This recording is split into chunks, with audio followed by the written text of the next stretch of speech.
आऊज़ बिल्लाहि मिनश शैतानिर रजीम बिस्मिल्लाहिर्रहमानिर्रहीम। अस्सलाम वालेकुम दोस्तों सिंधी ग्रामर जा MCQs तव्हां लाइ खणी आया आहियां। उहे दोस्त जेके IBA जी तयारी करे रहिया आहिनि पुलिस कांस्टेबल जी टेस्ट जे हवाले सां, उहे दोस्त ही वीडियो एंड ताईं ॾिसनि ऐं ॿियनि दोस्तनि ताईं बि शेयर कनि। तमामु इम्पोर्टेंट वीडियो आहे सिंधी ग्रामर जा, तमामु बहितरीनु MCQs, उहे MCQs जेके पेपर में अचण जहिड़ा आहिनि। ठीकु आहिनि, तंहिं करे सभिनी दोस्तनि खे गुज़ारिश आहे वीडियो खे एंड ताईं ॾिसनि। ऐं उहे दोस्त जेके मुंहिंजे चैनल ते न्यू आहिनि उन्हनि खे आउं गुज़ारिश कंदसि त मुंहिंजे चैनल खे सब्सक्राइब करियो, लाइक करियो, कमेंट्स कयो ऐं मुंहिंजी वीडियोज़ खे जेको आहे तव्हां ॿियनि ताईं, पंहिंजे दोस्तनि ताईं शेयर कयो। Thank U. हलूं था MCQ जी तरफ़। नंबर पहिरियों MCQ आहे लफ़्ज़ ॻाल्हि जो ॻाल्हिड़ो। लफ़्ज़ ॻाल्हि जो ॻाल्हिड़ो ग्रामर में छा आहे?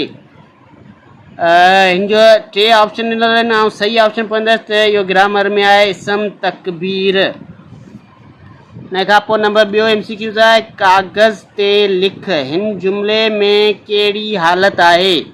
कागज़ ते लिख, त हिन जो सही जवाबु आहे हालत जरी।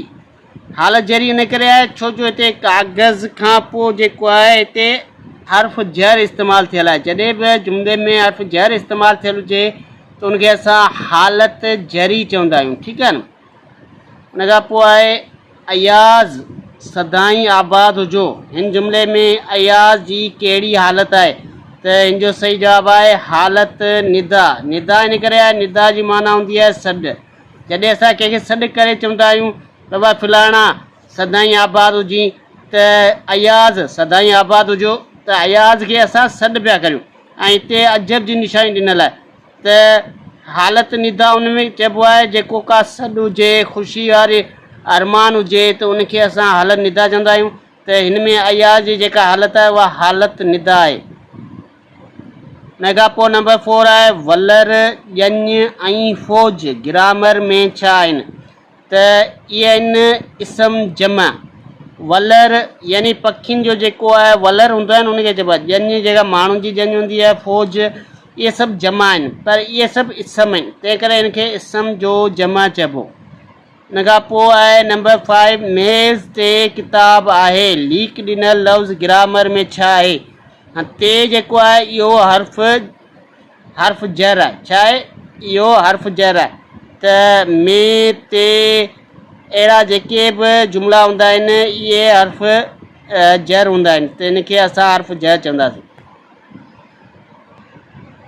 उन खां पोइ क्वेश्चन नंबर 6 आहे सिंधी ॿोली में टुपकनि वारनि अखरनि खे ढेर सॾिबो आहे। सिंधी ॿोली में टुपकनि वारनि अखरनि खे छा चइबो आहे? हिनखे चइबो आहे मनक़ूद। जेके बिना टुपकनि वारा अखर आहिनि उन्हनि खे गैर मनक़ूद चइबो आहे। उन खां पोइ आहे क्वेश्चन नंबर 7 मां जोई आहियां सोई आहियां। हिन में इहो छा आहे? इहो सिंधी ग्रामर में इहो जुमिलो छा आहे? इहो आहे ज़मीर जवाब मौसूल। ठीकु आहे। उन खां पोइ आहे सिंधी शाइरी जो बाबो कंहिंखे सॾिबो आहे? सिंधी शाइरी जो बाबो कंहिंखे सॾिबो आहे? हिन जो सही जवाबु आहे ऑप्शन ए काज़ी कादन। उन खां पोइ क्वेश्चन नंबर 9 आहे असीं ॿई नंढपण जा दोस्त आहियूं। असीं ॿई नंढपण जा दोस्त आहियूं। हिन में लीक ॾिनल लफ़्ज़ छा आहे ग्रामर में? त इहो नंढपण, इनखे चवंदासीं असां इसम ज़ात। इसम ज़ात उनखे चइबो आहे जेका शइ असां सिर्फ़ु महसूसु करे सघूं, ॾिसी न सघूं, छुई न सघूं, सिर्फ़ु महसूसु करे सघूं, त उनखे इसम ज़ात चइबो आहे। नंढपण खे बि असां सिर्फ़ु महसूसु करे सघूं था। हिन खां पोइ आहे क्वेश्चन नंबर 10 अंधनि वञी मुल्तान लधो। अंधनि वञी मुल्तान लधो इहो जुमिलो छा आहे? हिन जो सही जवाबु आहे पहाको। इहो आहे पहाको। ऑप्शन ए जेको आहे सही आंसर आहे। हिन में पहाको, चवणी, इस्तारो ऐं इस्तलाह इन्हनि ते मुंहिंजी वीडियो ठहियल आहे यूट्यूब ते ऑलरेडी। जंहिं ॾिठी आहे त वेल एंड गुड, जंहिं न ॾिसी आहे ॾिठी आहे त उहे मुंहिंजे यूट्यूब चैनल ते ॾिसी सघनि था। पहाको, इस्तलाह ऐं चवणी ऐं इस्तारो, तशबी, इन्हनि सभिनी ते मुंहिंजी वीडियो ठहियल आहे। तमामु बहितरीनु वीडियो आहे, त जेके दोस्त ॾिसणु चाहिनि त उहे सर्च करे सघनि था। हीअ हुई असांजी अॼु जी वीडियो तव्हांखे कीअं लॻी कमेंट्स में पंहिंजी राय ज़रूरु ॾींदा।